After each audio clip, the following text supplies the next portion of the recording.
Yes, the opening line in surfacing, I use a pitch shifter, one note shifted up 1 octave, another note shifted up 2 octaves, original note mixed out, a little bit of digital delay, a little bit of reverb, then some really disgusting digital distortion to make it sound like shit.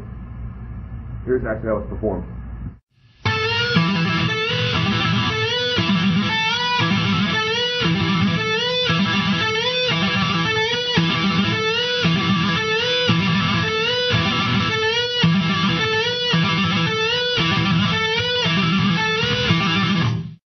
In the opening part, I'm doing the really gross tap thing.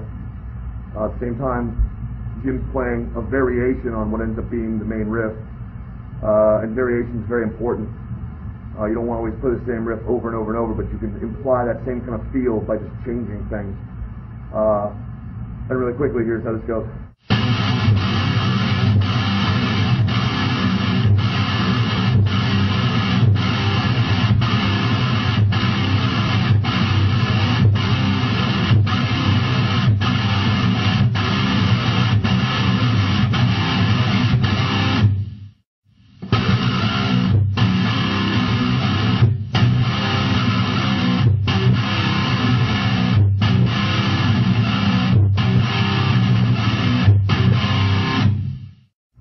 One thing we do in order to change the feel is alternating between playing open notes and open chords into muting them and changing the drum patterns.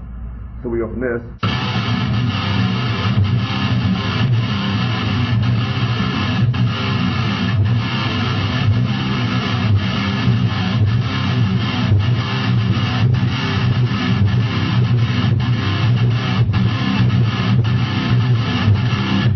Just muting the B notes that are coming in between the chords. Gives it a little bit of different feel. The drums change a little bit, changes the tone, moves into the next section of the song. The line going opposite mine during the verse starts out like this.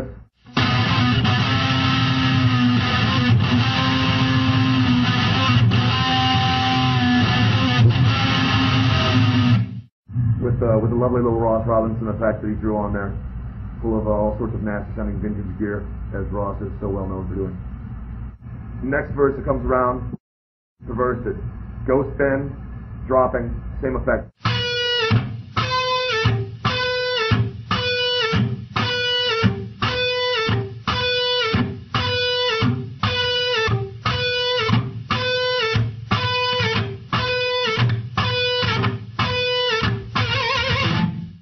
The main riff that we repeat all through the song in different variations. Interesting thing about the song is, in a way, it's kind of like Rush.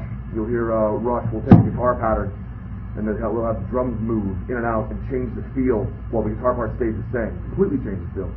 This doesn't get quite as radical as some of the vintage Rush stuff does, but I've always kind of thought of it in that way a little bit. And that you can play a riff, kind of drive it in the ground, but as long as you have everything moving around it, you can still convey a different thought and a different feel while keeping the same basic theme without getting things too crazy or too riff dominated. Main guitar riff, very simply.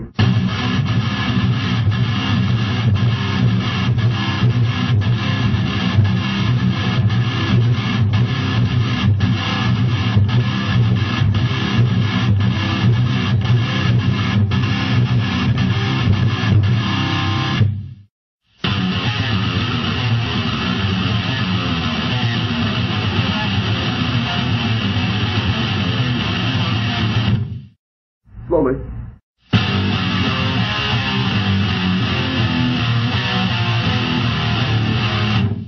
When working on downpicking, basically you want to sit down with Master of Puppets and learn it and play along with it. And I really developed the right hand. One thing I like to do is to get a much thicker, more percussive sound would be downpick, and hopefully as fast as possible. There's certain limits where you have to switch alternate picking. One thing you can do is just pick any sort of random riff. You can even play just open notes, downpick. Set your metronome to a comfortable speed where you can play it cleanly for a long time, say 30 seconds. You get lactic acid built up in your forearm, it'll kind of burn a little bit, kind of like you're at the gym. Once you start to get comfortable with that, then you can cleanly play just riding open stuff.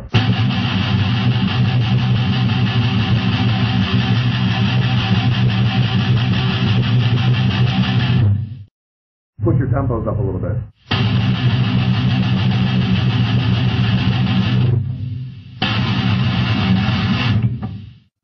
Always play at a comfortable speed. Don't really have to strain too much. If you're straining, roll your metronome back just a little bit and play until you're actually pulling it off cleanly before moving it up. Basically, you'll graduate different steps, say 4, 6, 8 beats per minute up, and then work on it there till you're comfortable. Keep moving it up, keep moving it up. And within a few weeks, actually, you'll notice that you can really speed that up quite a bit.